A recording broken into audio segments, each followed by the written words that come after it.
Esta es la tarde en el continente americano. Cuando anochece en Europa y amanece en Asia, así cae la tarde en el continente americano y transcurre la noche y el amanecer en el resto del mundo. La tarde. Hola, bienvenidos a la tarde de NTN 24, el canal de las Américas. Soy Idania Chirinos.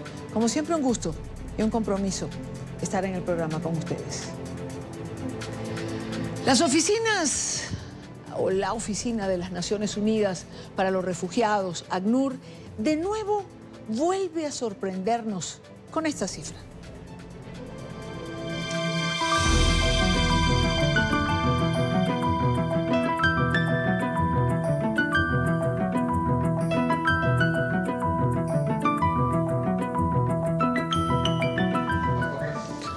Hoy, Día Mundial del Refugiado, ACNUR nos dice que Venezuela es el país que encabeza el listado de solicitudes de asilo. Y recordemos que esta cifra que acaban de ver en este gráfico, que de cada 5 personas que pidieron asilo, 1 es venezolano, viene precedida por una cifra anterior. Esa que provocó la reacción del régimen de Venezuela. Esa que dice que 4 millones de personas han abandonado Venezuela desde el año 2015. Esto es prácticamente una estampida. ¿Por qué lo hacen? ¿Por qué huyen los venezolanos? Si se mantiene esta tendencia, para finales del 2019 estaríamos hablando de 5 millones de personas aproximadamente que habrían salido desde el 2015. Quiero recalcar siempre, desde el 2015, porque si vamos más atrás, la cifra crece. Ahora bien, repitamos la pregunta: ¿por qué se van los venezolanos? ¿Por qué dejan atrás casa, nacionalidad, familia y se exponen a ser ciudadanos sin tierras en el mundo? Las condiciones de la emergencia humanitaria están expulsando a los venezolanos. Creo que no hay ninguna duda en relación a eso. Se van porque están buscando sobrevivir. ¿Y cuáles son esas condiciones que degradan la propia dignidad humana? Una vez más, quiero compartirla con ustedes. Esta es la Venezuela que encuentra Michelle Bachelet, la alta comisionada de Naciones Unidas para los Derechos Humanos, que hoy está en Venezuela.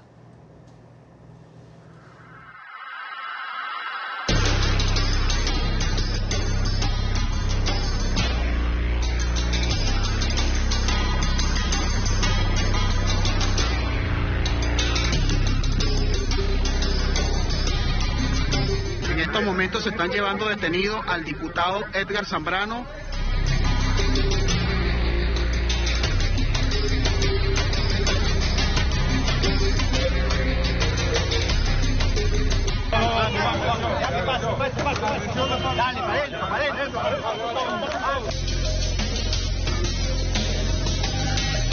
¿Cómo hace para comprar medicinas, para comprar alimentos? No se puede, no hay reales, no hay medicina, no hay real, no hay nada. ¿Está comiendo bien?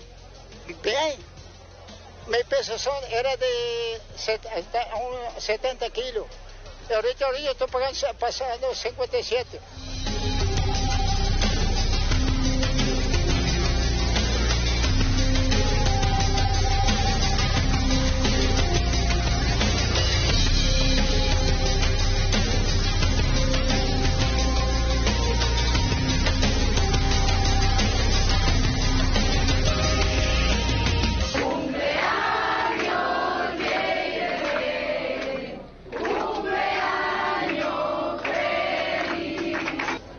Busquen la solución de hacer los trasplantes porque cada día somos menos y no quiero que en algún momento me pueda tocar a mí. Necesitamos auxilio, ayuda. Si no pueden tenernos aquí, que nos saquen para salvar a nuestros hijos. No podemos permitir que sigan muriendo. Lo primero que le quisiera hacer saber a ella es que se acabó el tiempo. Se acabó el tiempo.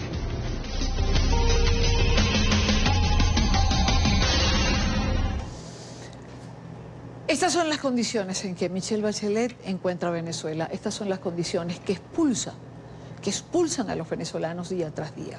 La diáspora es diversa. Una de las cientos de miles de personas que han salido es el diputado Richard Blanco, uno de los 22 parlamentarios de la Asamblea Nacional que han sido despojados de su inmunidad parlamentaria, acusado de traición a la patria, entre otros delitos. Richard Blanco, dirigente del partido Alianza al Bravo Pueblo, salió a través de una trocha, como se conoce a los pasos irregulares en la frontera entre Colombia y Venezuela, y esa fue la fotografía que colocó en su cuenta de Twitter. Richard Blanco es nuestro invitado en esta parte del programa. Bienvenido, diputado, gracias por estar aquí. Bueno, muy buenas tardes. No, buenas tardes. A la orden. Caray, uno no puede dejar de removerse internamente cuando presenta imágenes y testimonios como los que acabamos de ver. Esa Venezuela que ha recibido a Michelle Bachelet, de lo que vamos a hablar. Pero en primer término, en su caso particular, ¿por qué salió usted? Bueno, salí porque fuimos allanados en nuestra inmunidad parlamentaria de forma ilegal, inconstitucional, por parte de un organismo írrito, que es la Asamblea Inconstitucional que dirige Diosdado Cabello, y luego de una decisión también de los organismos policiales de darnos orden de captura. Yo solicité ante la Embajada de Argentina en la ciudad de Caracas una medida de protección humanitaria. Fui huésped de esa embajada por espacio de casi 39 días. Y como ustedes recordarán, yo fui uno de los primeros presos políticos de Chávez. Tuve un año sin haber cometido ningún tipo de delito, sino pensar en tener una patria distinta. Hace 10 años fui llevado a una de las cárceles más peligrosas de Venezuela, siendo prefecto de la ciudad de Caracas, a la cárcel de Yare, donde vivimos muchísimos abusos, atropellos, violaciones a los derechos humanos. Estar dentro de una embajada como huésped me limita como parlamentario, como dirigente político y como venezolano de alzar mi voz por lo que acabamos de ver en la Venezuela que tenemos actualmente. Una Venezuela donde la gente se está muriendo de mengua, ya no se mueren por la enfermedad per se, sino porque no existen implementos médicos quirúrgicos, no existen medicamentos, el sistema farmacéutico venezolano está deteriorado y todo lo que sabemos está ocurriendo en nuestra querida patria. Esas cifras que acabas de decir son verdaderamente alarmantes. Y no podía estar encerrado en 4 paredes, por más que agradezco al presidente Macri y al apoyo del gobierno argentino por darnos este apoyo, y decidí cruzar la frontera para seguir caminando y llevar nuestra voz, que es la voz de los venezolanos en todo caso. Este pase por la frontera es el pase de Richard Blanco, pero son tantos los venezolanos, hombres, mujeres, familias, niños enteros. Yo lo vi en Cúcuta antes de ayer, que me bajé a caminar con ellos, a observar de dónde venían, de qué sitio de Venezuela. Y muchos me decían, cuando le preguntaba hacia dónde se dirigían, me decían, no sé hacia dónde vamos. Algunos hacia Pamplona, otros iban hacia Medellín, otros iban hacia Perú, en grandes caminatas. Y uno se pregunta, bueno, pero nuestra Venezuela, donde han ingresado más de $1.500.000.000.000 por concepto de la renta petrolera en los últimos 20 años.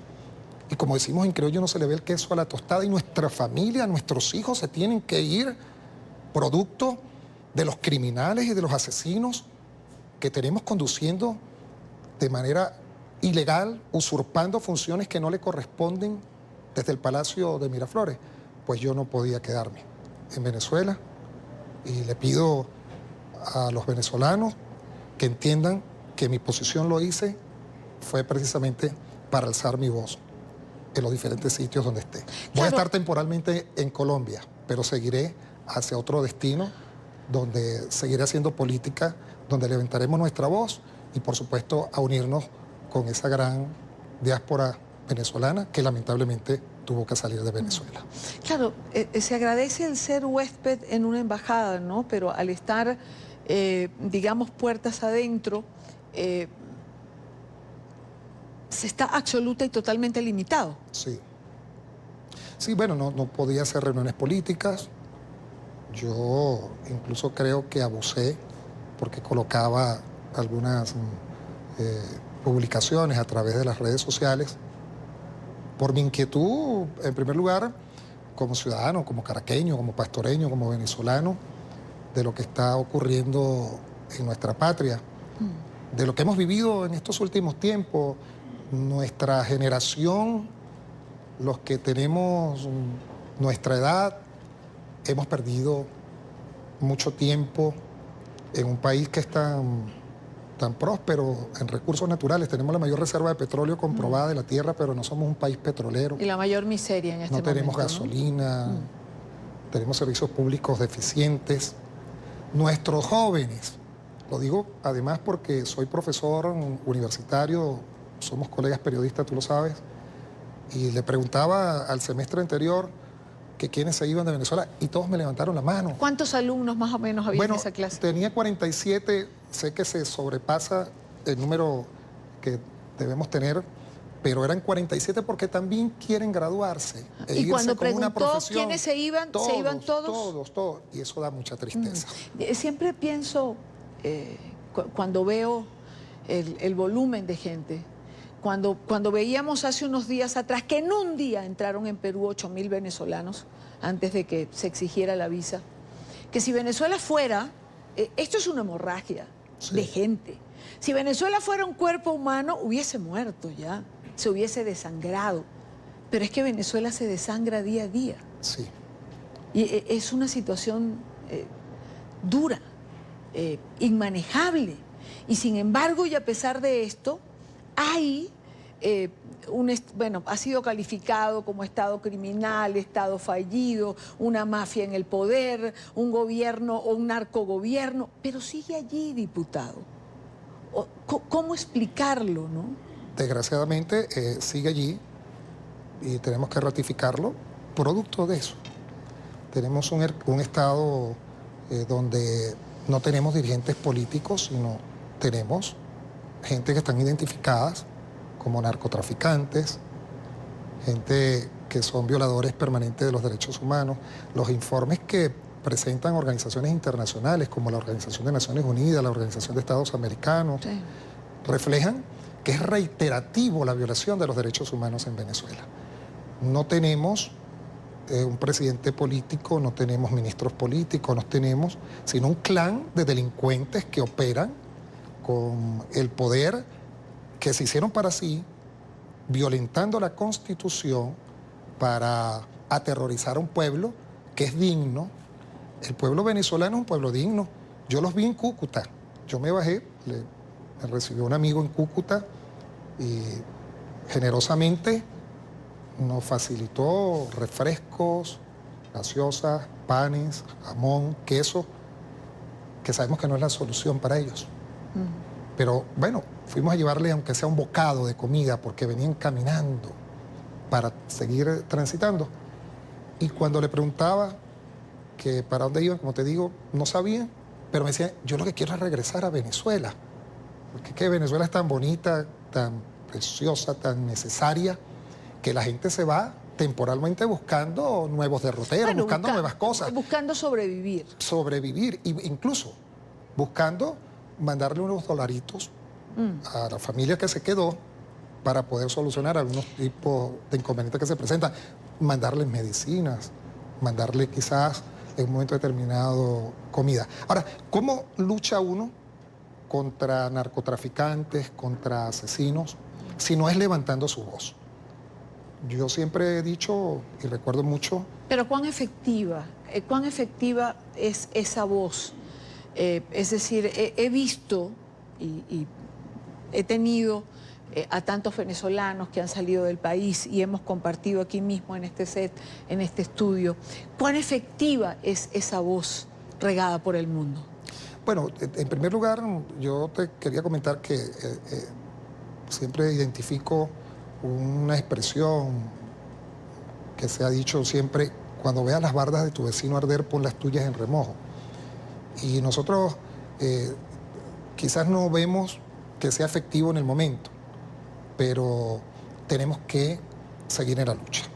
O si no, nos queda una única alternativa, que es entregarle a los asesinos, a los usurpadores, a los delincuentes que operan en Venezuela, a nuestra patria.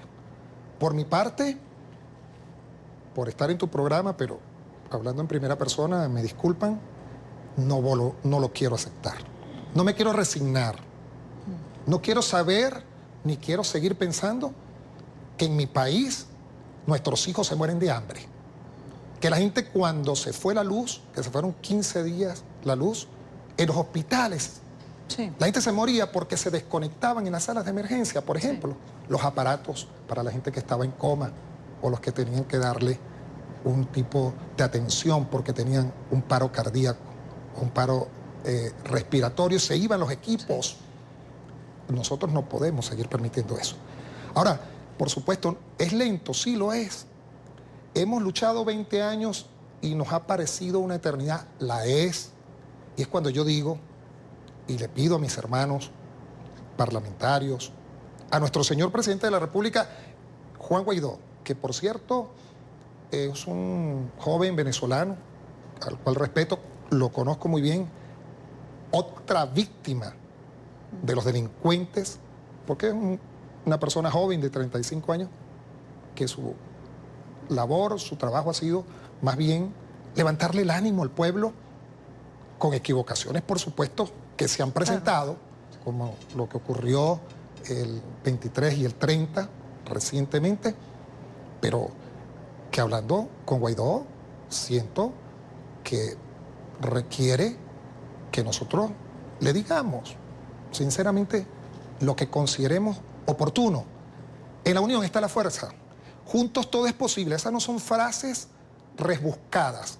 Esas son frases que son necesarias utilizarlas. Nosotros todos en la oposición venezolana y en Venezuela estamos en una línea recta para sacar a quienes están usurpando las funciones, a los delincuentes que operan en Venezuela como pseudos políticos. Ahora, unos tienen una unos tienen posibilidad, una visión, otros tienen otra. Pero el fin es uno solo. El fin es uno solo. Y yo le diría, como siempre se lo he dicho a nuestro presidente, presidente, vamos a echarnos una apuradita. Presidente, vamos a seguir hablando con la comunidad internacional. Yo no quiero que entren los marines a Venezuela. Pero que ¿y ni entren entonces por La Guaira. a qué nos referimos cuando decimos vamos a echarnos una apuradita? Déjame conceptualizarlo. A echarnos una apuradita porque, te repito, tenemos que llevar nuestra voz a los confines del mundo. La situación de Venezuela ya pasó de Venezuela. Nosotros tenemos allí narcotraficantes, claro, de allí operan. Y tenemos un apoyo internacional, diputado, claro, y hay sanciones y todo el mundo está trabajando y tiene a Venezuela allí. Entonces, cuando decimos vamos a echarle una apuradita, pero una apuradita en que es que cuando uno piensa todo lo que se ha hecho tanto. Tu desesperación es la misma mía y es la de todos los venezolanos. Y yo todos los días, por supuesto, también duermo mal, me acuesto pensando en qué va a ocurrir el día siguiente y cuando te levantas la situación está más difícil. Claro, pero bueno, por supuesto, lo que te estoy diciendo cuando digo que tenemos que echarnos una apuradita es que todos al unísono, en una sola voz, podamos seguir presionando a la comunidad internacional para que tomemos medidas. Yo no quiero que los marines lleguen y que asesinen a la gente en Venezuela, que entren por el puerto de La Guaira, por Puerto Cabello. No, yo no quiero eso. Pero hay maneras que se saben desde el punto de vista de inteligencia militar, táctica, cómo actuar para desmantelar a los que le han hecho tanto daño ¿por qué no se a ha los hecho? venezolanos. O sea, bueno, yo siento que nosotros debemos, repito, seguir insistiendo, que la comunidad internacional entienda que no es para cuando consideren oportuno actuar, sino que es el momento de los venezolanos. Hay que explicarle bien que para octubre, como tú lo acabas de decir, según lo que establece la Organización de Naciones Unidas, ya estamos hablando de 5 millones o más venezolanos que se han ido. Bueno, hay que decírselo.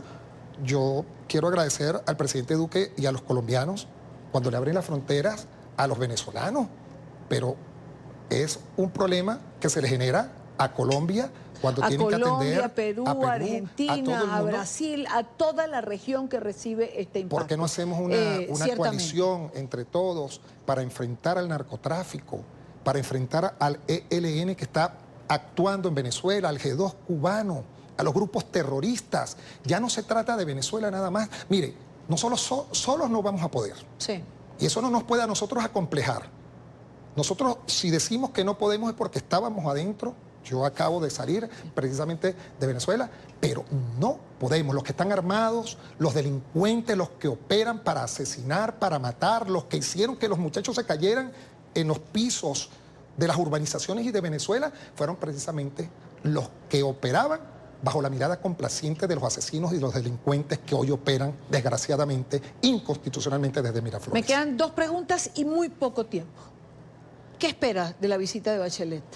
Bueno, espero que sea imparcial, que vaya y que observe, porque la estábamos esperando desde hace mucho tiempo, la desgracia que está viviendo Venezuela y que de manera inmediata presente un informe que permita que la comunidad internacional y los organismos internacionales actúen para la defensa de la tranquilidad de un pueblo que pide a gritos la salvación de su patria. Y la última pregunta, quiero pedirle a mi equipo de producción que ponga la fotografía que colgó el diputado en su cuenta de Twitter en el momento en que estaba cruzando la frontera a través de alguna de las trochas. Ese es el momento en que pasa, imagino, al lado colombiano.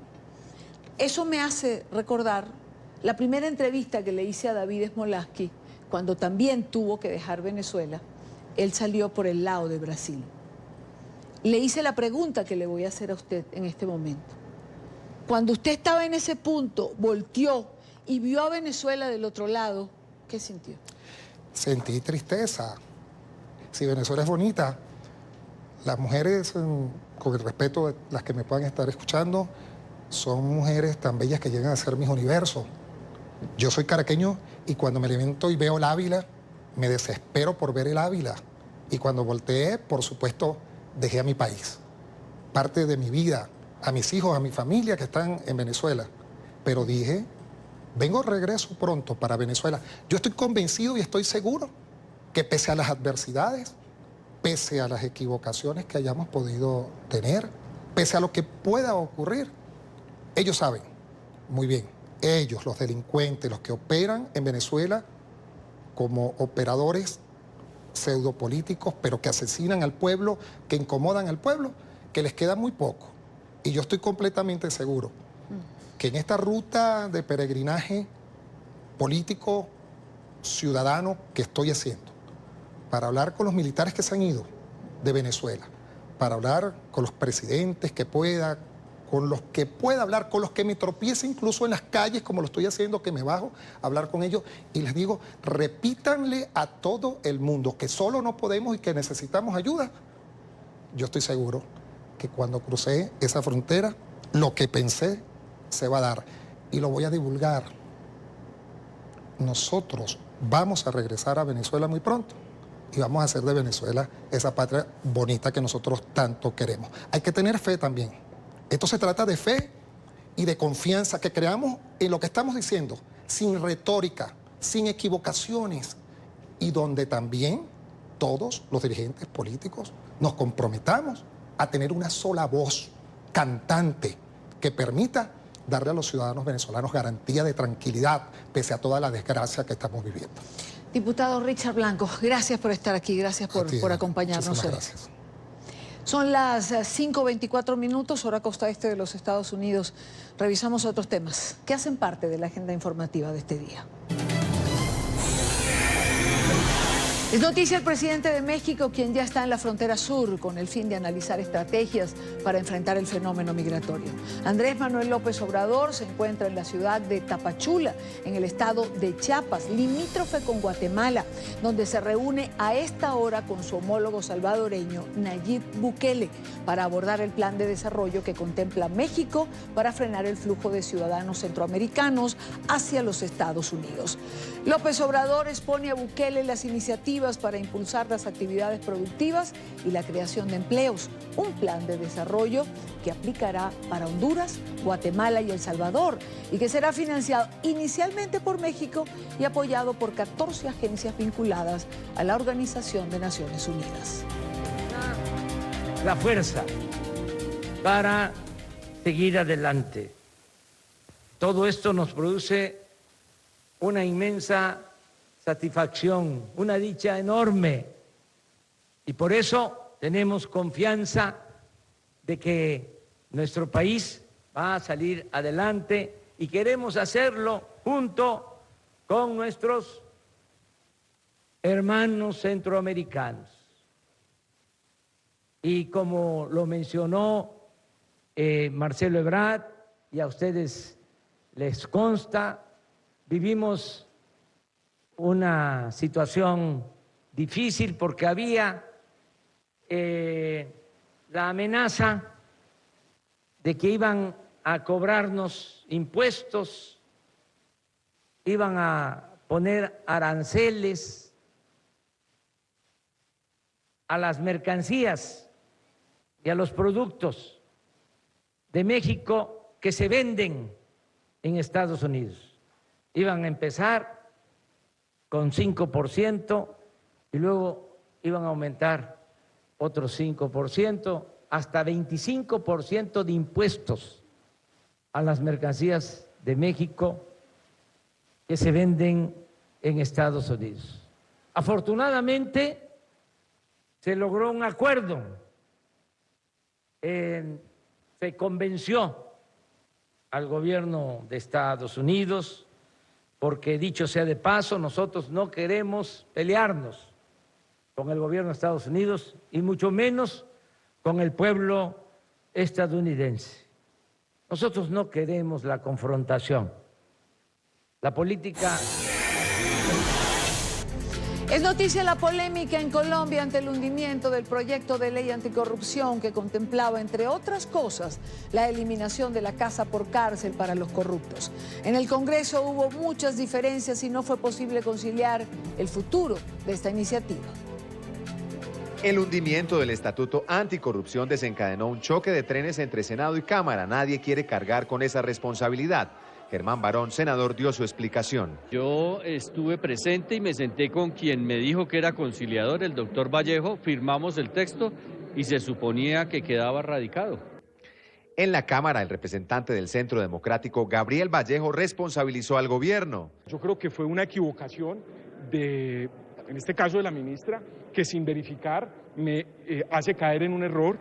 El verdadero ponente del proyecto dio esta explicación. Entonces no vamos a buscar muertos río arriba y quiero decirle, como decimos los cucuteños, no seamos tan toches. Acá no vengamos a buscar un culpable y el culpable Jairo Cristo no es. El Partido Liberal anunció la presentación de un nuevo proyecto anticorrupción. Buscaré la forma de que esa iniciativa sea radicada, porque no podemos dejar que se muera un proyecto tan importante que está esperando todo el país. Se espera para las próximas horas un pronunciamiento de la ministra del Interior sobre este episodio que deja vivo el beneficio de casa por cárcel para los servidores públicos que sean condenados por corrupción. 6:37 minutos en Buenos Aires, Argentina. ¿Está próximo a estallar un nuevo conflicto en Oriente Medio? Esa es la pregunta apremiante que el mundo entero se hace tras un paso adicional en el deterioro de la situación del Golfo Pérsico. Irán insiste en que derribó un dron de los Estados Unidos que presuntamente violó su territorio. La Casa Blanca acusa a Teherán de cometer un error grave. La ONU, entre tanto, dice que ve con preocupación, mucha preocupación, este caso. Alejandro Rincón tiene la noticia en Nueva York. Alejandro. Hola, feliz tarde para todos. Las tensiones entre los Estados Unidos e Irán no paran de escalar desde el pasado mes de abril. Hemos llegado a un punto en donde la situación en el Golfo Pérsico se considera como de volatilidad extrema. Es un concepto que no es nada descabellado a raíz de lo que ha sucedido en las últimas 12 horas entre ambas partes. Washington y Teherán ahora mismo están trenzadas en un juego mutuo de acusaciones luego del incidente en donde un dron espía del ejército de los Estados Unidos fuera derribado por la Guardia Revolucionaria iraní. Insiste Teherán en que todo sucedió por una invasión a su soberanía, en tanto que el ejército de los Estados Unidos dice que ese dron estaba a varios kilómetros de distancia del territorio de Irán. En todo caso, lo que genera más preocupación en este momento es la última declaración del presidente Donald Trump sobre este caso. Fíjense en lo que dijo más temprano desde el despacho oval, justo cuando estaba en compañía del primer ministro de Canadá, Justin Trudeau. Irán cometió un terrible error. Este dron estaba en aguas internacionales, lo tenemos documentado, fue documentado científicamente, no solo con palabras, y cometieron un terrible error. Bueno, veremos qué pasa, simplemente vamos a ver qué pasa.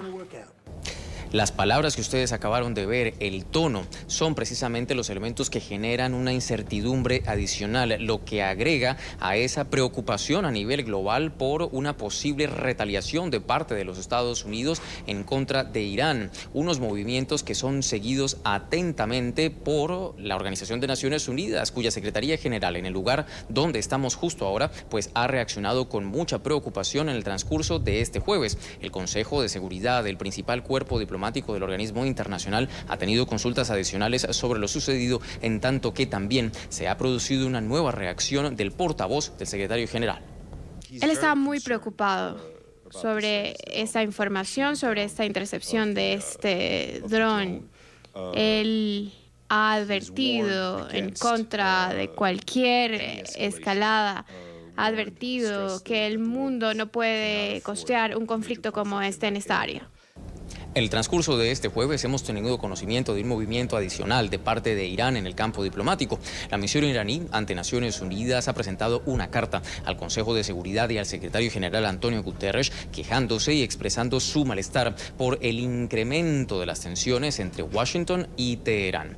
Por ahora, la expectativa de la comunidad internacional continúa sobre una posible acción de contraataque de parte de la Casa Blanca. Justo hoy trascendió que el despacho oval envió invitaciones a los líderes del Congreso para una reunión sobre la situación en Irán, lo que habitualmente se considera como un paso previo a la decisión sobre un posible contraataque en contra de Irán. Gracias, Alejandro Rincón, por la información. Quiero saludar en esta parte del programa a Steven Donahue, director de McClarty y Asociados. Steven, bienvenido. Buena tarde para ti. Buenas tardes, Idania. Hace una semana hablábamos de este tema cuando el incidente con los cargueros petroleros. Voceros de ambos lados, de ambos países, han repetido que no quieren ir a una guerra. Ahora, ¿las palabras y las acciones van por caminos distintos?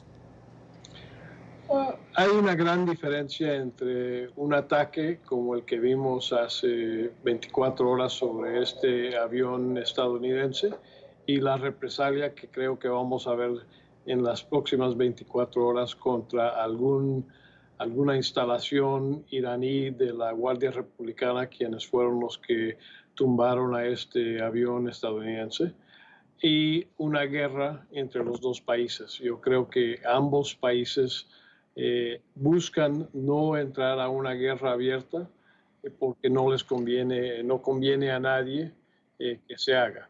Pero eso no significa que no van a haber ataques. Si hay un ataque contra un avión en espacio internacional estadounidense, el gobierno estadounidense tiene que responder y creo que lo van a hacer.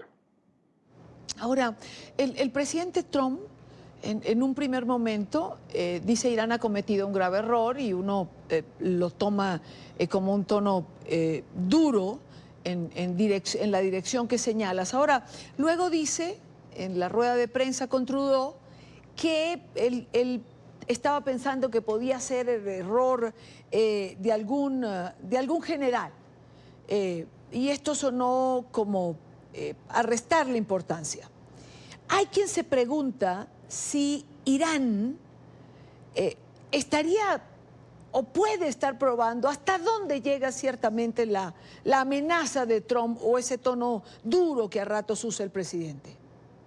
Bueno, por un lado sí, obviamente el gobierno de Irán no es de una línea sola, hay varias corrientes y en este caso y también el caso de la semana pasada, como hablamos, creo que es la Guardia Republicana, que es la ala politizada militar que está tomando estas decisiones y haciendo estas acciones.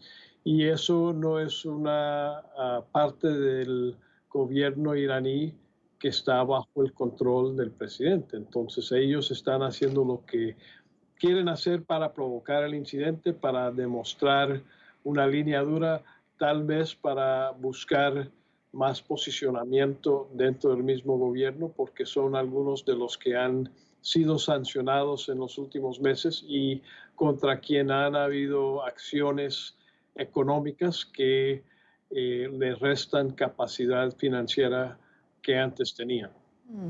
Ahora, retomando lo que decías en tu primera respuesta, Steven, en relación a que seguramente en las próximas horas vamos a ver algún tipo de represalia o algún tipo de reacción. Esto es acorde con lo que comentaba nuestro periodista en Nueva York, que es la información que señala que fueron llamados tanto representantes del Congreso, tanto republicanos como demócratas. ¿Esto va en este orden de ideas? Sí, bajo la Constitución le compete al Congreso declarar la guerra, y aunque no creo que esta es una declaración de guerra, esto es una notificación al liderazgo del Congreso que se van a tomar decisiones y que van a haber acciones bélicas, aunque no entrar en una guerra generalizada. También sabemos que el Consejo Nacional de Seguridad, el presidente, el vicepresidente y otros que están en Washington, se han reunido hoy para tocar este tema, entre otros, y eso es parte de las preparaciones que uno ve y que indican muy claramente que viene algo, un ataque cinético, un ataque con armas contra algún blanco en Irán, pero lo que dijo algún líder del Congreso al salir de la Casa Blanca era que iba a ser una respuesta mesurada. Y eso es lo que me dice a mí que no están al punto de comenzar algo grande, aunque tienen la capacidad con el portaaviones que tienen ya en el Golfo de Omán, la capacidad de hacer algo mucho más grande, pero no creo que esa es la intención, a menos de que haya otra provocación de distinto tamaño. Es decir, las próximas horas nos dirán exactamente ¿qué dimensión puede tener esa reacción a la que te refieres? Pues yo pensaría, y con base en lo que ha ocurrido en otras ocasiones en Siria y en otros países, que vamos a ver el lanzamiento de unos misiles cruceros contra instalaciones de la Guardia Republicana iraní, que tal vez puedan ser los responsables de esta acción,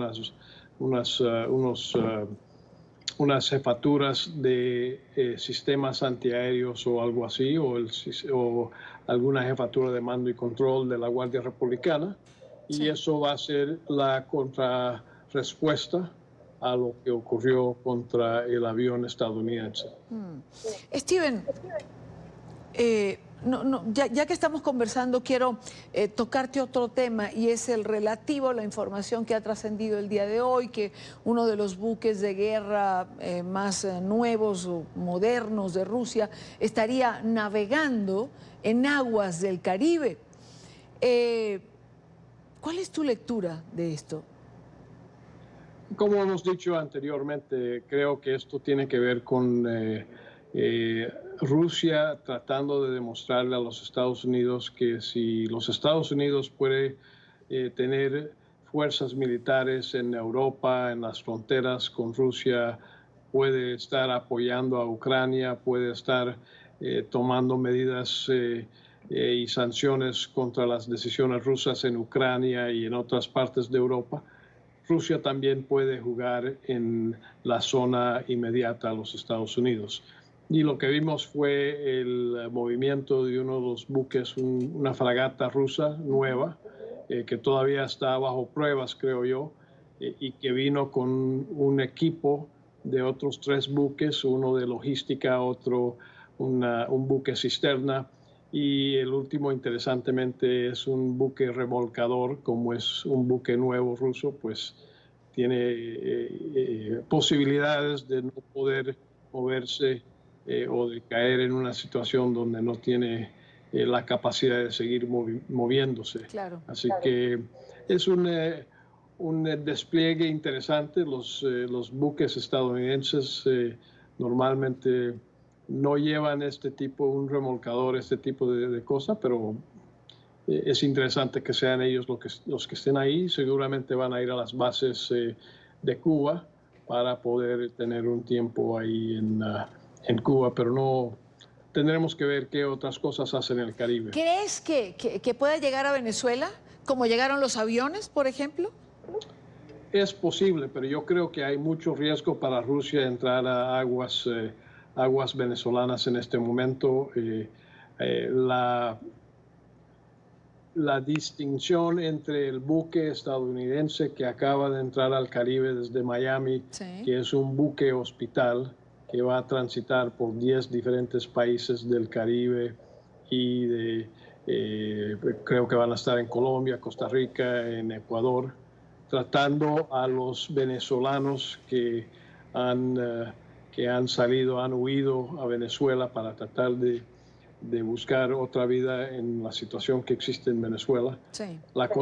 La diferencia entre el buque hospital y un buque de guerra ruso es bastante interesante, y por eso creo que los rusos probablemente no vayan a llegar a los puertos venezolanos para no ver la comparación de estas dos fuerzas en la zona. Dos imágenes contrapuestas serían. Steven, gracias por acompañarnos como siempre. Buena tarde para ti. Gracias a ti, Dania. Buenas tardes. Son las 5:51 costa este. El presidente de los Estados Unidos, el presidente Trump, ha dicho en una reunión bilateral con el primer ministro de Canadá, Justin Trudeau, a la que me referí hace unos minutos, este encuentro, que el TEMEX será el tratado comercial más significativo de la historia. El mandatario asegura que tanto México como Canadá y los granjeros estadounidenses están felices con el acuerdo y solo falta la aprobación de los demócratas. Emiliana Molina, una de nuestras periodistas en Washington, tiene este reporte. Emiliana.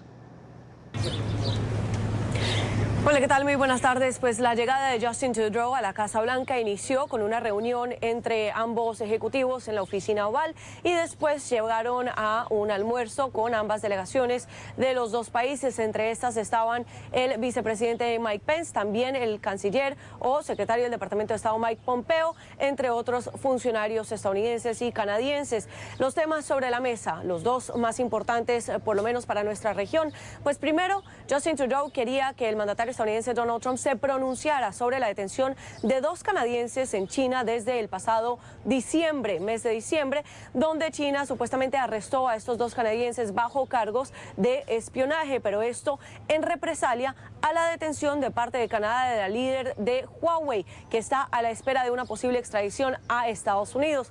Y el segundo tema sobre la mesa también es el nuevo Tratado de Libre Comercio, más conocido como el TEMEC, que lograron renegociar Estados Unidos, Canadá y México, y que el Congreso mexicano logró aprobar en las últimas horas, mientras que estamos a la espera de que sea ratificado en el Congreso en Washington y en Canadá. En realidad creo que tenemos una tremenda relación entre ambos países y lo más importante es que es a nivel de comercio. Estamos compitiendo con China, con la Unión Europea, y esto de alguna forma nos da un espacio para el diálogo y es lo que hemos logrado el día de hoy. Creo que es muy bueno para ambos países y a nivel político creo que es lo mejor que podemos hacer ahora. Después de la elección de que ganamos hemos tenido un gran apoyo y continuamos con ese gran apoyo, así que creo que estamos dirigiéndonos hacia el lado correcto en estas negociaciones. Hablamos con la embajadora de México, que asegura que pues no siente que los demócratas estén obstaculizando el proceso de ratificar el nuevo TEMEC, sino que más bien asegura que hay que tomar en cuenta las preocupaciones que estos congresistas tienen al respecto. Yo no quisiera decir que están obstaculizando. Me parece que sus preocupaciones hay que tomarlas en cuenta, son válidas y el mensaje que estamos mandando es que estamos trabajando muy estrechamente con ellos y por eso les hemos estado explicando y hemos llevado delegaciones de demócratas a México para que entiendan en toda su profundidad el enorme cambio de la reforma laboral en México. Es un momento crítico porque hay esfuerzos muy grandes en el Capitolio, en el Congreso norteamericano, para que los demócratas realmente apoyen al acuerdo. Hay unos nuevos grupos de trabajo por el Partido Demócrata, organizado por el Speaker Nancy Pelosi, analizando diferentes aspectos del tratado. Esta sería la tercera reunión entre Justin Trudeau y el mandatario estadounidense Donald Trump desde que Trump llegó a la Casa Blanca en 2016. En las horas de la tarde, Trudeau se movilizó hacia el Congreso para reunirse con la líder de la Cámara Baja, Nancy Pelosi. Recordemos que algunas de las preocupaciones para Pelosi y su partido de demócratas son los medicamentos, también el tema de mano de obras, empleos y normas del medio ambiente sobre este nuevo TEMEC. Esta es toda la información que tenemos desde la Casa Blanca. Emiliana Molina, regreso al Centro Internacional de Noticias. Gracias, Emiliana. Gracias por la información. Y sigue en aumento la detención y la deportación de ciudadanos cubanos que llegan a los Estados Unidos intentando obtener un estatus migratorio que les permita quedarse legalmente dentro del país. Según las cifras del Departamento de Inmigración y Aduana, el ICE se ha registrado casi un 700% más en tan solo 2 años después de haber sido derogada la ley Pies Secos, Pies Mojados. Paola Serna tiene un reporte en Miami. Paola. Hola, ¿qué tal? Buenas tardes. Pues bien, faltando 2 días para culminar su periodo presidencial, el entonces presidente Barack Obama terminó con la política pies secos, pies mojados, un beneficio que tenían desde el año 1995 los cubanos que lograran tocar territorio estadounidense por tierra o por mar. De acuerdo con las cifras del Departamento de Inmigración, en 2016 se presentaron 1.271 casos de cubanos que han sido detenidos llegando a los Estados Unidos. En el 2018, las cifras recientes que han sido publicadas datan de 8.514 cubanos detenidos por esta misma razón. Esto es un aumento de casi un 700% desde que fue establecida esta prohibición de la ley Pies Secos, Pies Mojados que le daba los beneficios a los cubanos. El problema del aumento de los que están detenidos es que antes había lo que se llamaba catch and release. Te deteníamos y te soltaban. Ahora te detengo y te meto en la cárcel. Por eso es el aumento. O sea que a no soltarlos para la calle, como hacían antes, los tienen presos. Y el aumento que hay en las deportaciones de los cubanos es que Cuba ha aceptado a más cubanos. Para deportar a un cubano para Cuba, Cuba tiene que dar la autorización para mandarlo para allá. Entonces, se ha visto que por los años, Cuba está aceptando a más personas de regreso. Que hay 2 tipos de cubanos detenidos. Hay el cubano que está detenido esperando su audiencia del asilo político porque lo pararon en la frontera, y hay el cubano que está detenido porque cometió un delito criminal por el cual perdió su residencia, le dieron una orden de deportación y está sentado esperando a ver si Cuba lo acepta o no. Hay 2 grupos. El grupo con los delitos criminales es posiblemente mucho más grande que el grupo de las personas que no tienen delitos criminales. ¿Por qué? Porque hay miles y miles, supuestamente hay casi 40.000 cubanos con órdenes de deportación. Algunos están detenidos, otros no. Ahora, el que se paró en la frontera y dijo yo quiero el asilo político y lo dejaron, no lo dejaron pasar, pero bueno, lo detuvieron y está preso, ese está esperando 2 a 3 años su entrevista con el juez. Ahora, pero supuestamente en esos casos los van a mover más rápido. ¿Por qué? Porque a la vez que los muevan, le dan el juicio, por eso los están poniendo en Luisiana, los están poniendo en Pensilvania, en otros estados donde no hay tanto atraso en los juicios de inmigración. Así que pasa, tú pones tu reclamación de asilo, te hacen el juicio de asilo, si tú ganas el asilo, sales de la cárcel con tu documento de asilado. Si pierdes el asilo, tienes un tiempo para apelar. Si pierdes la apelación, ICE tiene entre 90 y 180 días para detenerte, para poder escribirle a Cuba, mandarle un email, lo que sea, para ver si Cuba te acepta de regreso. Si Cuba no te acepta de regreso, los están soltando, pero sin parol. Hoy por hoy, dentro de los Estados Unidos, el juicio final que te dan para el asilo político está para el año 21 y el año 22. Ahora imagínate, los que están afuera van a tener que esperar 2, 3, 4 años, al no ser que la administración Trump mande unas special forces, unas fuerzas especiales de jueces y de fiscales para los estados fronterizos que pum, pum, pum empiezan a entrevistar a la gente. En la actualidad hay alrededor de 30.000 ciudadanos cubanos con orden de deportación en Estados Unidos. Este año ya han sido deportados 463. El resto están también esperando que el gobierno cubano apruebe dicha deportación y decida recibirlos en la isla. Es la información desde Miami. Soy Paola Serna para NTN 24. Continuamos con más en la tarde de hoy. Son las 6 minutos en la costa este de los Estados Unidos y también en Venezuela. La primera jornada de reuniones de la alta comisionada para los derechos humanos de la ONU, Michelle Bachelet, comenzó muy temprano. Estuvo en la sede del Programa de Naciones Unidas para el Desarrollo, el PNUD, en la capital.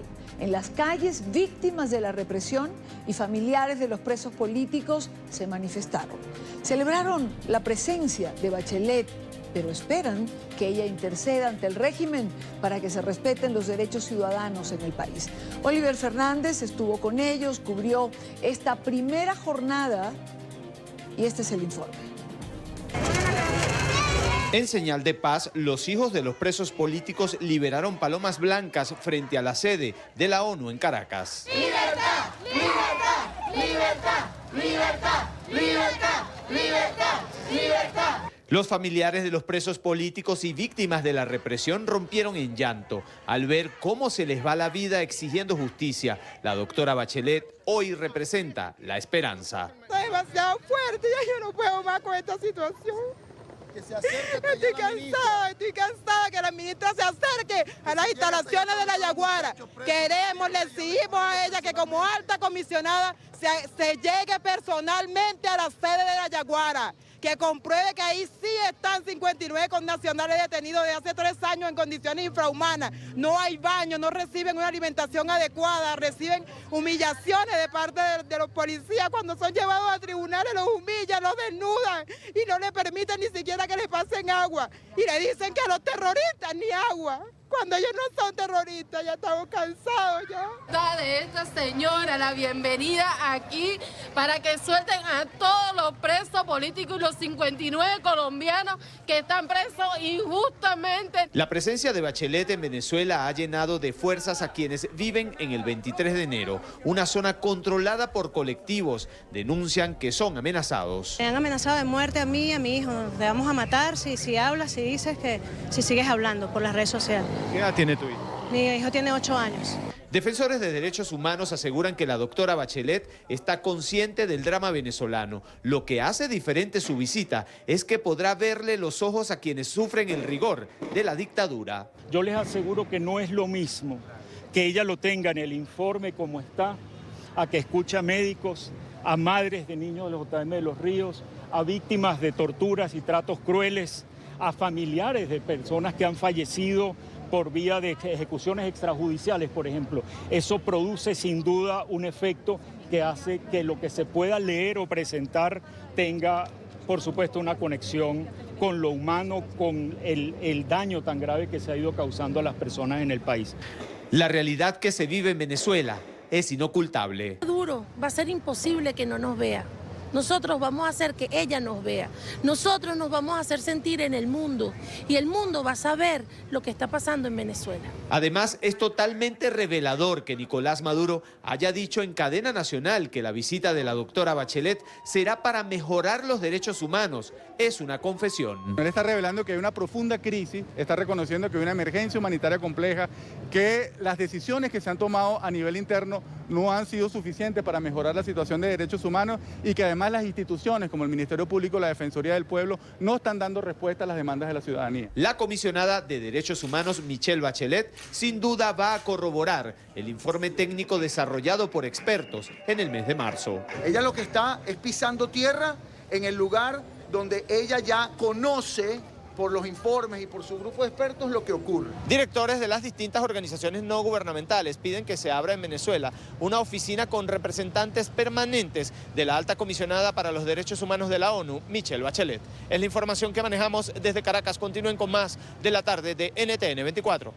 Gracias a Oliver Fernández por la información. En esto consistía, digamos, que la primera parte de la jornada de la señora Bachelet, que se reunió evidentemente con el canciller, con varios ministros, con funcionarios del régimen de Maduro.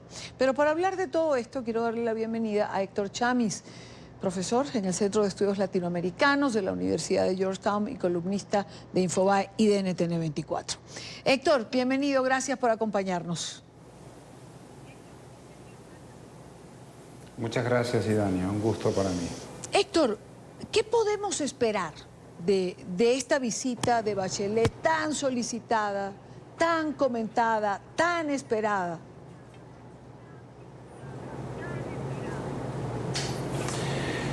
Bueno, podemos esperar más de lo mismo, eufemismos, peros, sin embargos, intenciones, preocupaciones y todo tipo de lenguaje eufemístico, como dije recién, o bien podemos esperar compromiso, determinación, convicción por parte de quien tiene la responsabilidad de velar por los derechos humanos en el sistema de Naciones Unidas.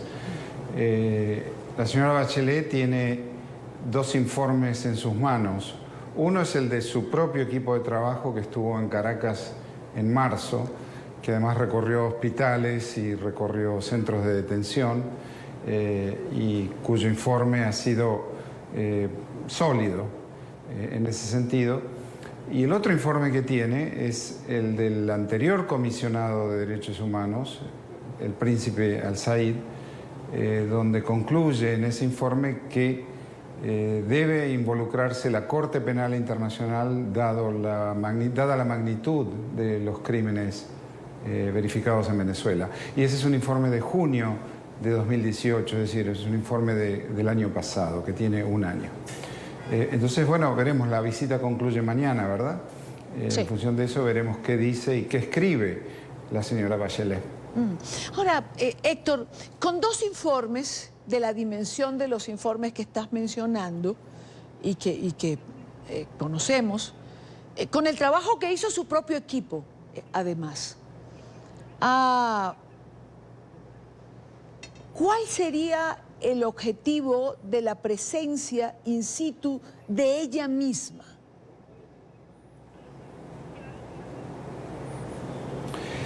Bueno, su presencia es importante, es la alta comisionada, no es el equipo de trabajo de la oficina del alto comisionado. Y el propósito lo sabremos mañana y lo sabremos en función de sus declaraciones y en función del informe que ella eventualmente escriba y presente. Y veremos, porque Bachelet ha tenido gestos más que amigables con el régimen de Maduro en el pasado. Por eso comencé diciendo, bueno, si va a ser más de lo mismo, ya sabemos, más eufemismos, más negaciones, más ese lenguaje que no hace nada, ¿no? Que si termina la visita diciendo la situación de Venezuela me preocupa, bueno, hace muchos años que nos preocupa. Y si lo termina exigiendo de pronto la intervención de la Corte Penal Internacional, como hizo el anterior alto comisionado, bueno, entonces estaremos avanzando en dirección de lo que es su obligación y de lo que la comunidad internacional espera que los organismos de derechos humanos del sistema de Naciones Unidas o de cualquier sistema hagan. Ahora, Bachelet se reunió con funcionarios del gobierno. Entre ellos, se reunió con Tarek William Saab, fiscal, y con Michael Moreno, presidente del Tribunal Supremo. ¿Esto no es de alguna manera legitimar estos organismos ambos tan cuestionados y señalados alrededor del mundo? Bueno, se va a reunir con Maduro, que está desconocido por más de 50 países que reconocen al presidente interino.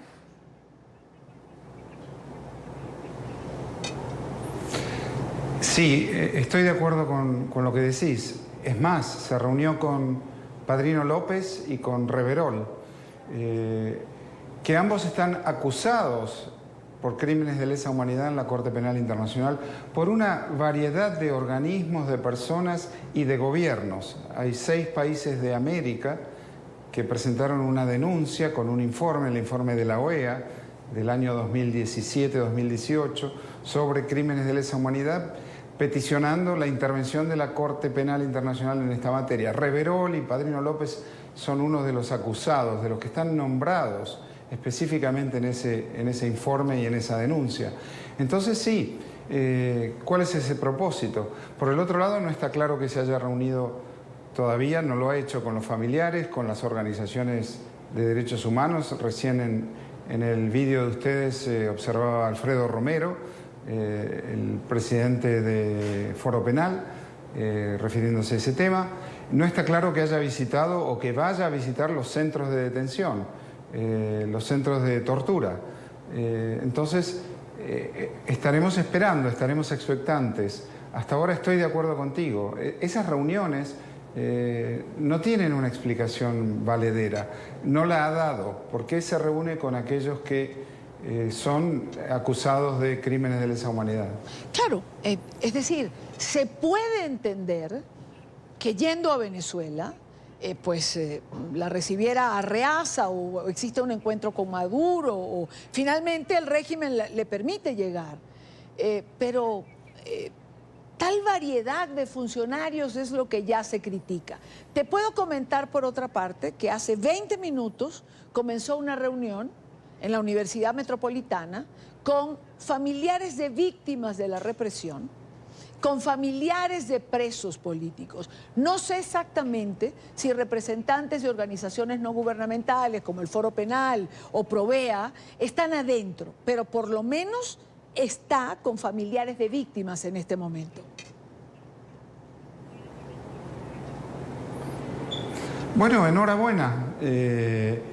Ojalá los escuche, pero que los escuche más que poner sus oídos en funcionamiento.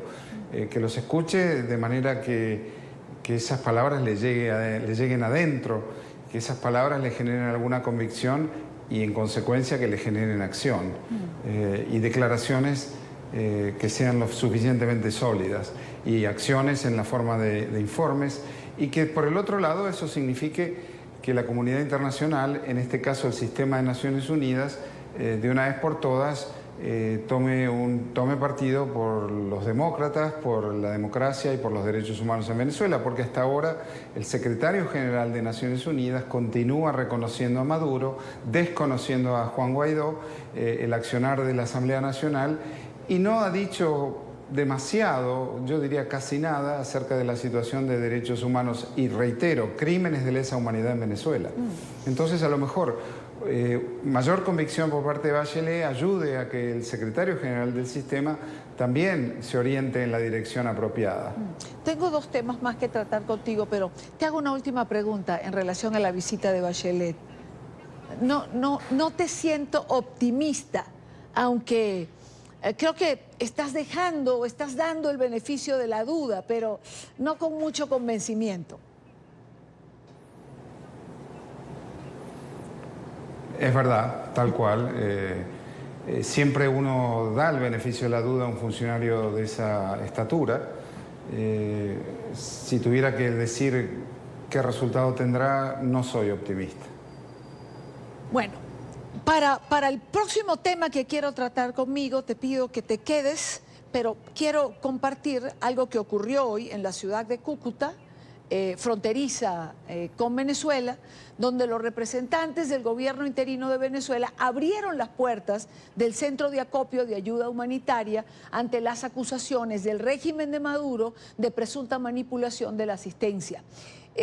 Quisieron de alguna manera responder con hechos. Todos los insumos que no están próximos a vencerse siguen allí a la espera de que el régimen autorice una entrada. Los alimentos y medicinas que podían dañarse fueron entregados a los llamados venezolanos caminantes que recorren territorio colombiano a pie huyendo de esta crisis. Diego de Pablos tiene un informe desde la zona limítrofe. Diego. Hola Dania, buenas tardes. Permanecemos aquí en las inmediaciones del Puente La Unidad o Puente de Tienditas. Esta es una de las bodegas donde se encuentran almacenadas las ayudas humanitarias que han sido llegando aquí a esta zona limítrofe desde marzo 23 del año en curso. Hay, según lo que ha dicho Coalición Ayuda y Libertad Venezuela, que ha convocado hoy a los medios de comunicación en este lugar, que hay aproximadamente 139.95 toneladas de ayudas almacenadas en ese lugar. Coalición Ayuda y Libertad Venezuela ha querido hoy pues dar un balance o un inventario, digamos que consolidado, de los productos que se encuentran en este lugar, de las condiciones y de también lo que están haciendo con ellos, porque según lo que dicen las personas que están a cargo de esta mercancía, pues de entre el 10 y entre el 20 de junio se han entregado aproximadamente unas 13 toneladas. Dicen ellos que estas toneladas de ayudas han sido entregadas a caminantes que recorren desde la frontera hasta Pamplona un largo recorrido, y también en algunos sitios, en algunos albergues donde se reúnen estos migrantes. Ha dicho también Coalición Ayuda y Libertad Venezuela que se van a seguir recolectando ayudas en este lugar y que se van a seguir entregando. Ellos en los próximos días van a dar un cronograma en donde se especifica cuáles van a ser los sitios donde se está entregando estas ayudas humanitarias. Hay algunas que tienen fecha de vencimiento ya reciente y por ese motivo ellos quieren evacuar rápidamente todos estos productos para que no se vayan a dañar en estas bodegas. Ese es el informe que tenemos por el momento, Idania, desde las bodegas del Puente La Unidad o Puente Tienditas. Continúe usted en nuestro Centro Internacional de Noticias. Muy buenas tardes. Gracias a Diego de Pablo. Héctor, vuelvo contigo. Quería ver esto porque ha sido tema de estos días, aunque hay que hacer una diferencia entre lo que es la ayuda humanitaria y las denuncias que se hicieron de desvío de fondos en dinero recolectado a privados para el pago de hoteles a militares disidentes. De todas maneras, fue un escándalo en torno a esto y me gustaría tener tu opinión en relación a ello.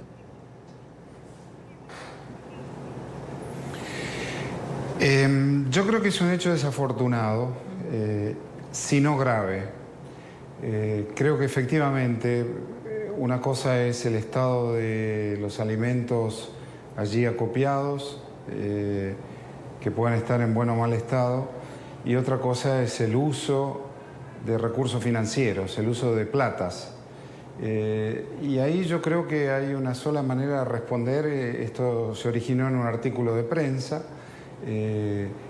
que con documentación, el artículo fue publicado con documentación en apoyo por Orlando Avendaño, y hay una sola manera de responder a eso, y es con un estado contable y con comprobantes.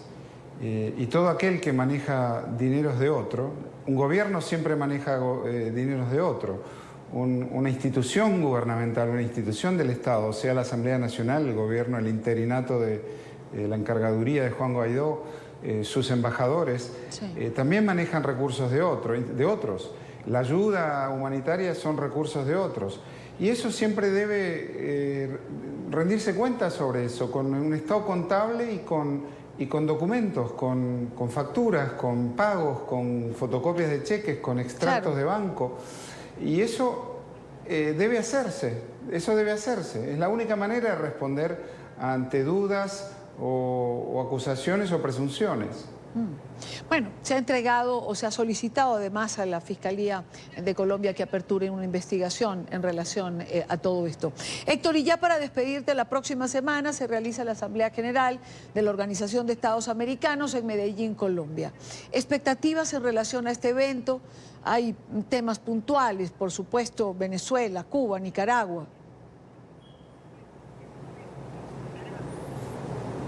Sí, en ese orden, Venezuela, derechos humanos, la situación política, este continuado doble régimen, doble gobierno, si se quiere. Maduro no ha caído como esperábamos, allí está, Guaidó y su encargaduría continúan. Por el otro lado, la situación migratoria, que la hemos conversado la semana pasada, Idania, en tu programa, que se ha acelerado el éxodo, se ha acelerado de manera importante, y además tratar el tema de cómo los países de la región van a seguir abordando ese tema. No Colombia, que continúa recibiendo migrantes de la misma manera, pero otros países de la región, Perú y Ecuador. Perú en particular ha impuesto restricciones, y eso no solo significa un problema grave para los migrantes, sino también para Colombia, porque entonces significa que los migrantes que pasan por Colombia se van a quedar en Colombia y eso agrega una tremenda carga fiscal y de política y de seguridad para el gobierno de Colombia. Claro. Y en ese sentido, sí, Venezuela seguirá siendo tema de atención y por supuesto la situación en Nicaragua, que no es clara. Aparentemente los presos del acuerdo fueron liberados por parte del gobierno de Daniel Ortega, pero ha habido nuevas aprehensiones después de firmado el acuerdo. Entonces hay nuevos presos políticos. Es un poco como en Venezuela la puerta giratoria, ¿verdad? Exactamente, efecto puerta giratoria. Y luego la situación de Cuba, que es... Y luego la situación de Cuba, que es el tema del que nunca se habla, y allí está 60 años más tarde, pero Almagro en la OEA ha decidido comenzar a hablar de Cuba. Y enhorabuena, porque Cuba es una dictadura, porque son 60 años de una dinastía, literalmente, porque además tiene, por supuesto, enorme influencia en la región y particularmente en Venezuela, régimen que ha sostenido por la vía del intercambio de petróleo para Cuba y inteligencia militar en Venezuela en apoyo del régimen. Entonces, esos efectivamente son los temas que tienen que ver con la supervivencia de la democracia en el hemisferio. En la región. Héctor Chávez, gracias como siempre. Héctor, buena tarde para ti, gracias por acompañarnos. Estaremos en Medellín, seguramente tendremos la oportunidad de conversar de nuevo en vivo y cubriremos la Asamblea de la Organización de Estados Americanos. Buena tarde. Claro que sí. Muchas gracias, Idania. Hasta siempre. Gracias a ti por estar con nosotros. Y a propósito de la reunión de la Organización de Estados Americanos, nos acompaña en Washington Gustavo Tarre-Briceño, representante designado por el presidente interino Juan Guaidó. Embajador, buena tarde. Comienzo directo preguntando, el gobierno de Juan Guaidó en la Organización de Estados Americanos contradijo en las últimas horas una decisión de Hugo Chávez e hizo la gestión para colocar a Venezuela nuevamente bajo la jurisdicción de la Corte Interamericana de los Derechos Humanos. ¿Qué significado tiene esto? Bienvenido como siempre. Rápido porque tengo el tiempo en la espalda. Bueno, en el año 2012 ocurrió un hecho insólito y vergonzoso para Venezuela, que fue una instrucción que dio el presidente Hugo Chávez al entonces canciller Nicolás Maduro de retirar a Venezuela del sistema interamericano de derechos humanos. Es decir, Venezuela pretendía desconocer a la Comisión Interamericana de Derechos Humanos, pretendía además desconocer a la Corte Interamericana de Derechos Humanos con sede en San José y colocar a Venezuela al margen del sistema interamericano. Esto es una aberración desde el punto de vista político, desde el punto de vista ético y desde el punto de vista jurídico, ya que la Constitución venezolana coloca los tratados en materia de derechos humanos por encima le coloca igual rango que la propia Constitución, por encima de las leyes ordinarias, y eso trae como consecuencia que el gobierno de Hugo Chávez no podía retirarse. Es decir, nuestra presencia en el sistema es un hecho que se hizo para toda la vida y no podía nadie retirarse. Desde entonces, pues Venezuela ha pretendido evadir el control del sistema interamericano. La Comisión sigue ejerciendo su vigilancia y sigue dictando medidas cautelares, pero el gobierno las ignora y no permite las visitas de la Comisión. Y en relación al tribunal, pues ningún nuevo juicio ha podido instaurarse desde que Venezuela se retiró. En el Estatuto para la Transición y en un acuerdo aprobado por la Asamblea Nacional se acordó el reingreso de Venezuela partiendo de la base de que el retiro nunca existió. Como era violatorio de la Constitución, no se trata de volver, sino dejar sin ningún efecto lo que el gobierno de Chávez con la complicidad de Maduro había resuelto, y Venezuela continúa siendo miembro del sistema interamericano con la plenitud de lo que ello implica, es decir, el acatamiento tanto a las investigaciones y a las decisiones de la Comisión como la jurisdicción de la Corte Interamericana de Derechos Humanos. Embajador, ya que estamos conversando, ¿cómo valora, cómo ve la visita del alta comisionado de la ONU, Michelle Bachelet, en Venezuela? Bueno, es normal que el alta comisionado vaya a Venezuela. Viendo el programa, me parece que hay demasiadas visitas protocolares a funcionarios y no suficiente presencia de la alta comisionada con las víctimas de violación de derechos humanos, con los pacientes de los hospitales que no son atendidos, con los familiares de los que han muerto, con los familiares de los torturados, con los familiares de los presos. A mí me hubiera gustado ver a Michelle Bachelet en el helicoide, en la tumba, en la prisión militar de Rabo Verde. Ese es realmente el trabajo que se para de ella, y veo en su agenda una sucesión de entrevistas protocolares que no significan absolutamente nada y que le impiden realmente realizar el trabajo para el cual ella fue designado, que es velar por el respeto a los derechos humanos. Embajador, la próxima semana, Asamblea General de la OEA en Medellín. ¿Cuáles son sus expectativas para este encuentro? Bueno, nosotros vamos a la Asamblea de Medellín con algunos planteamientos. Uno, queremos debatir la situación política de Venezuela y sobre todo la situación que se está viviendo en este momento desde el punto de vista humanitario, desde el punto de vista político, la conculcación de los derechos, la violación de la inmunidad parlamentaria, la ausencia de un sistema electoral confiable, es decir, todo lo que ya conocemos, pero que queremos que se reitere, se ratifique y volvamos a discutir sobre ello. Y tenemos también, conjuntamente con Colombia, una declaración, una resolución relativa a la presencia de 4 millones de inmigrantes venezolanos en diversos países del hemisferio. Y en ella queremos hacer un llamamiento a los países para que continúen dando el trato generoso que hasta ahora han dado y que lo para los refugiados, un mayor reconocimiento de los papeles de identidad, de los títulos académicos, es decir, una serie de planteamientos para una total inserción de los refugiados en la vida de los países que generosamente los acogen. Embajador Tarre, ¿el apoyo internacional a la causa de Venezuela sigue firme?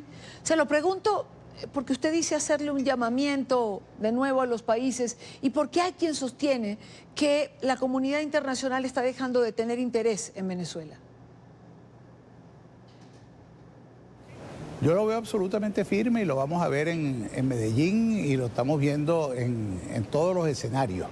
Indudablemente que la cosa lleva un ritmo más lento que el que se esperaba, pero yo no he sentido, y lo puedo decir a quien lo vea, por parte de los países que nos han apoyado, ninguna disminución en la simpatía, en el apoyo, en el entusiasmo por ver regresar la democracia a Venezuela. Embajador Tarre Briceño, muchísimas gracias, como siempre, por estar con nosotros en la tarde. Muchísimas gracias a ustedes. Pausa rápidamente. Los invito, como siempre, cuando vamos al corte, a que se suscriban a nuestro canal en YouTube. Lo tienen en pantalla, www.youtube.com/ntn24. Todos nuestros contenidos y la señal en vivo del canal. Conéctese a la información, conéctese con NTN24. Continuamos en la cobertura de la visita del Alta Comisionado para los Derechos Humanos de la ONU, Michelle Bachelet, quien a esta hora se reúne con familiares de presos políticos y víctimas de la represión. Luis Laya está en la Universidad Metropolitana y está con nosotros. Luis. Hola, muy buenas tardes, Idania, a ti y a todos quienes a esta hora sintonizan NTN24 y quienes ven el programa a la tarde. Pues sí, hemos continuado con este recorrido que ha hecho Michelle Bachelet hoy en distintas reuniones. En este momento, como tú bien lo indicabas, se encuentra reunida con familiares de víctimas de protestas, también con algunos familiares de los denominados presos políticos que hay en Venezuela. A esta hora pues se reúnen para conversar estos temas, para hablar de los derechos humanos como son violados en Venezuela. Varios de ellos a su ingreso, familiares principalmente de fallecidos durante las protestas o de asesinados durante las protestas, pues conversaban con nosotros. Nos decían que iban a exigirle justicia a Michelle Bachelet, pues varios de estos casos están básicamente paralizados por la justicia venezolana, no han recibido respuesta. Vamos a escuchar a varios de ellos, entre ellos la madre de Geraldine Moreno y también de Miguel Castillo Bracho. Justicia aquí en Venezuela, donde hay 306 personas fallecidas por la protesta, donde hay 275 hombres y 31 mujeres, donde lamentablemente tenemos el 99% de impunidad y tenemos responsables casi el 66% del afán. Señora Bachelet, este es un mensaje claro que le hemos hecho a los familiares. Usted es madre y aquí hay una madre pidiendo justicia. Usted fue torturada, yo también fui torturada porque me arrebataron a mi hija. en el caso de Miguel están en el nivel de impunidad que ni siquiera la copia del expediente nos dan. Le mandamos comunicación a la Fiscalía General de la República y Tarek William Saab ni acepta la comunicación. Mandamos al Defensor del Pueblo y tampoco. Ya no sabemos qué más hacer. Yo lo único que le pido a la señora Bachelet, como madre, como mujer, que se ponga en el lugar de todas las madres venezolanas, las que estamos sufriendo porque nos mataron a nuestros hijos, las que se le están muriendo los hijos por enfermedad, las madres, las hermanas y las mujeres que tienen a sus familiares presos. Todos estamos sufriendo terriblemente esta dictadura. Aquí hay una impunidad desgraciada. Aquí nos están acabando la vida. Aquí no tenemos futuro. Por eso es que los jóvenes se están yendo del país. Está plenamente identificado según ellos, pero a nosotros no se nos ha permitido ni siquiera saber si en verdad él se encuentra bajo reclusión. Nosotros hemos ido, hemos averiguado y se nos ha negado. A él lo mataron y a nosotros nos denegan justicia día a día. Y Dania, más temprano también hubo una reunión con representantes internacionales, con los distintos embajadores que se encuentran en Venezuela. Esto se llevó a cabo en la sede de la ONU acá en la ciudad de Caracas. Una visita hasta ahora de Michelle Bachelet bastante alejada a los medios de comunicación. No nos han permitido básicamente tener acceso a ninguno de los eventos en los que ha estado. Nos han tenido bastante apartados por un tema, nos indican, de seguridad, pero ha sido bastante cerrado a la presencia de los medios de comunicación. Hemos visto apenas pasar las caravanas de Michelle Bachelet sin poder tener acceso a verla a ella, mucho menos a tener contacto con ella. Se ha indicado que el único acercamiento con medios de comunicación sería el día de mañana, justo antes de partir desde el aeropuerto internacional de Maiquetía, acá en la ciudad de Caracas. Esta es la información que nosotros tenemos. Hasta ahora no se conoce si hay alguna actividad luego de esta reunión que tiene acá en la Universidad Metropolitana. La agenda del día de mañana estará marcada por una visita a la Asamblea Nacional y luego al Palacio de Miraflores antes de partir de Venezuela. Con esta información volvemos con ustedes al estudio. Gracias, Luis, gracias por toda tu explicación. Hemos tenido y seguiremos teniendo esta cobertura de la visita de Michelle Bachelet. Y ya que hablamos de Venezuela, en esta parte del programa quiero referirme a un espacio de tiempo dentro de la historia del país. Y quiero hacerlo a través de un libro, Reportero en Resistencia, la tinta indeleble de la libertad. Y quiero hacerlo conversando con su autora, que hoy nos visita en el estudio, Elizabeth Ballarino. Ella es doctora en ciencias, psicóloga, psicoterapeuta, quien fuera profesora titular de muchos años, tanto en la Universidad Simón Bolívar como en la Universidad Central de Venezuela. Premiada por varias de sus investigaciones, ha publicado más de 40 artículos en diferentes medios, conferencista, escritora, y es nuestra invitada en esta parte. Elizabeth, bienvenida, gracias por estar aquí. Gracias por esta invitación tan maravillosa. No, me encanta poder hablar de este libro, que lo leí, me gustó muchísimo. Habla de un fragmento en la historia de Venezuela que ha tenido entre sus dictadores Juan Vicente Gómez, Marcos Pérez Jiménez. Y esta historia tiene que ver con tu familia, y quiero que nos explique o que comencemos por allí. Sí, tiene que ver con mi familia, porque es una historia, al contrario de la mayoría de las novelas donde se dice que los personajes son ficticios y las historias son irreales. Esta es una historia real de mi familia, de mi padre y mi abuelo. Mi padre y mi abuelo estuvieron presos en la cárcel de La Rotunda en la época de la dictadura de Juan Vicente Gómez. Y mi padre fue muerto asesinado en esa cárcel con arsénico y vidrio molido, mientras mi padre estaba preso también. Entonces, esta es una historia muy antigua, pero es sumamente actual, porque aunque yo no había nacido ni pensaba nacer en esa época, pude recopilar después de 85 años esa historia y recogerla en este libro.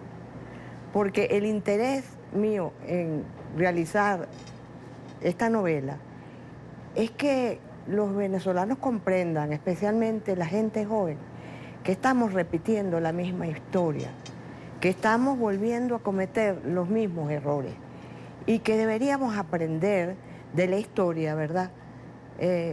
Porque es importantísimo que recopilemos y aprendamos de ella, porque si no podríamos pensar que somos un pueblo psicopático.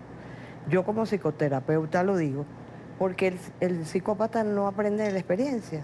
Pero yo creo que en este caso es por falta de educación y de información acerca de nuestro pasado. ¿La historia es un ciclo que se repite? Es un ciclo que se repite cuando no se aprenden las lecciones que hay que aprender. Bueno, pero es que el ser humano es el ser viviente que tropieza con la misma piedra 2, 3, 4 y 5 veces. Ese dicho es perfectamente real, pero la explicación es porque no aprendemos de la experiencia. Y fíjate, en hechos difíciles como las dictaduras o los holocaustos, sucede un fenómeno singular, que los padres no le cuentan a los hijos lo que está sucediendo. O sea, en la siguiente generación no se cuenta lo que está sucediendo. ¿Por qué? Porque creen que los protegen si no le cuentan la verdad, porque la verdad a veces es tan cruel y tan dura que mejor se la ocultamos. Así es. Tenemos la tendencia como padres a proteger a nuestros hijos, a no contarles eso porque creemos que van a sufrir, pero estamos cometiendo un gran error. ¿Por qué es un error? Porque si nosotros no enseñamos a nuestros hijos nuestras propias experiencias y lo que aprendimos de ellas, ellos van a volver a repetir los mismos errores. Cuando se planteó escribir el libro, Elizabeth, aparte de ser una historia familiar que la tocaba, ¿el aquí y el ahora de Venezuela de alguna manera también fue motivo? Por supuesto, porque yo vi reflejado la historia de mi padre y mi abuelo y lo que yo viví posteriormente a causa de eso, porque mi padre estuvo preso varias veces, no solamente en esa época, sino después con otros problemas y dictaduras. Y mi hermano estuvo preso en la dictadura de Pérez Jiménez. Entonces, en mi familia hubo toda esa historia. Sin embargo, a mí me la ocultaron. O sea, yo no estaba enterada de nada de eso. Yo tuve que hacer todo un trabajo de investigación a través de la lectura de las cartas que aparecen en esta maletica, que fueron escritas en papelitos minúsculos de cigarrillos, en pedazos de tela, en pedazos de bolsas, con letras minúsculas. Y yo tuve que leerme todo eso para poderme enterar de lo que allí había ocurrido. Pero no solamente de las cosas malas, sino también de las cosas buenas. Hay algo que quiero de lo que quiero que me hable. Es un libro que yo leí completo, me encanta, además, lo disfruté muchísimo leyéndolo. Quizás porque en mi familia, como la de Elizabeth, también tuvimos muchos presos de las dictaduras en Venezuela y de muchos años. Y si algo rememora el libro y algo recuerdo, es la creatividad que usaban los presos en aquel momento para mantener la comunicación y para informar de lo que adentro ocurría. Eso es una de las cosas más bellas que tiene el libro. Es la historia de mi madre y mi padre, cómo inventaron una serie de métodos de comunicación secretos, como por ejemplo poner papelitos dentro de la manguera o el mango de una viandera, o inventar métodos de comunicación con granitos grabados, y a través de ellos empezaron a comunicarse hasta lograr hacer lo más fantástico que hizo mi padre y creativo en esa época, que fue inventar una camarita fotográfica que él colocó dentro de una latica de leche condensada. Mi mamá le iba mandando las piecitas de la máquina fotográfica, él las iba ocultando en una losa que levantó de la prisión. Y fue interesantísimo y hasta comiquísimo, porque como la comida se la comían los guardias, la comida que mi mamá le mandaba en la viandera, entonces ellos inventaron una manera de que dejaran de comerla, le ponían ipecacuana para que le causara malestar de estómago, o muy salada, hasta que en un momento dado, dentro de una bolita pequeñita de harina de maíz, de arepa, colocaron el lente de la cámara y mi papá pudo obtener ese lentecito. Y entonces él fue armando la camarita dentro de la cámara. Y fueron las únicas fotografías que existen que mi papá se dio para que salieran en el libro de Pocaterra y en muchos otros libros, donde salen los presos con sus grilletes y sus... Las fotografías de dentro de la rotunda. Son las únicas fotografías que hay con los presos con sus grillos dentro de la cámara. Y este libro cuenta la historia de cómo se armó esa cámara para que esas imágenes llegaran. ¿Qué deja, qué le queda a quien haya leído este libro? Bueno, le queda que en los momentos difíciles hay que ser creativo, hay que ser perseverante, muy perseverante en la lucha por la libertad. Y que también el humor es una herramienta importante. La música también. Mi papá creó dentro de la cárcel una orquesta con instrumentos creados con materiales de desecho. Entonces él, a pesar de estar preso y de estar sufriendo, buscaba la manera de ayudar a otro, porque esa es otra lección. Cómo tú, dentro del mayor sufrimiento y dolor, tú puedes ayudar a los demás a subir el ánimo y a seguir luchando a pesar de la adversidad. Me voy a quedar con una frase: hay que ser perseverante en la búsqueda de la libertad. Reportero en Resistencia, La tinta indeleble de la libertad, Elizabeth Ballarino. En Amazon está, ¿verdad? En Amazon y bueno, en algunas librerías en Caracas. Claro. Pero si alguien desea tenerlo aquí en Colombia, puede escribirme en mis redes, en Instagram, doctora Ballarino, y yo busco la manera de hacerle llegar el libro. Elizabeth, un gusto haberte tenido en el programa. Encantada, Idania. Y te felicito porque tú escribiste el prólogo. Y no se ha dicho eso. Es un prólogo maravilloso que escribió Idania de este libro. La primera vez que hacía un prólogo, y por el afecto que le tengo a Elizabeth, acepté hacerlo. Me gustó el ejercicio, así que voy a practicar. No hacer el prólogo, sino hacer un libro, que es una tarea retrasada. Llegamos al final de la tarde de hoy. Gracias, como siempre, por habernos acompañado. Tienen nuestras cuentas en Twitter, también nuestras cuentas en Instagram. Son plataformas para encontrarnos. Por mi parte, mañana les espero a la misma hora para analizar, debatir, compartir la agenda informativa del día. Buena tarde para todos.